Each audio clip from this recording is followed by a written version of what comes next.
बन्द अगाडि छु सोच्ने पुरै बुद्धिमान म बुद्धिको जुक्ति लाउँदै चढिरहेको छु गुर्किला चढेर गुर्किला जिन्दगानी बुझ्ने भा नहुने गुर्किलाउँछ नसुनेको सुनिदा कहाँबाट फुर्ती आउँछ घमण्डमै झुन्डिरा पर्दैन जुक्ति लाउन लेखी बस्छु चुटकिला लेखेर चुटकिला गोबर गर्दै बुद्धिमा बुद्धिको बुद्धि आउँछ त्यसपछि त बुद्धिमान आफैले गर्ने काम हुँदैन इन्तेजाम पर्दैन नाटक गर्न लगाछु भिन्न चाल लगा बुद्धि लगा जुक्ति लगा चाल आफ्नो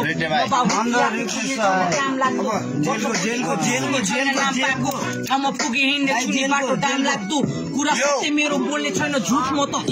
बबे कला उम्रिँदैन रुखबाट आफै परिरहेको छु जारेहरूलाई लुट्न छ लागि गरिरहेको छु भाग्यसँगै जुत्छु म जुधिरहेको छु कति कुराहरूसँग म उठिरहेको छु आफै गरेर सङ्घर्ष म दुखिरहेको छु कति कुराहरू भन्न छ बुझिरहेको छु मनी धैर्यतामा संलग्न फरक बाटोसँग फरक लक्ष्य अर्ध जाप गलत साथीसँग गलत गर्ने सन्तमान झलक पलक होइन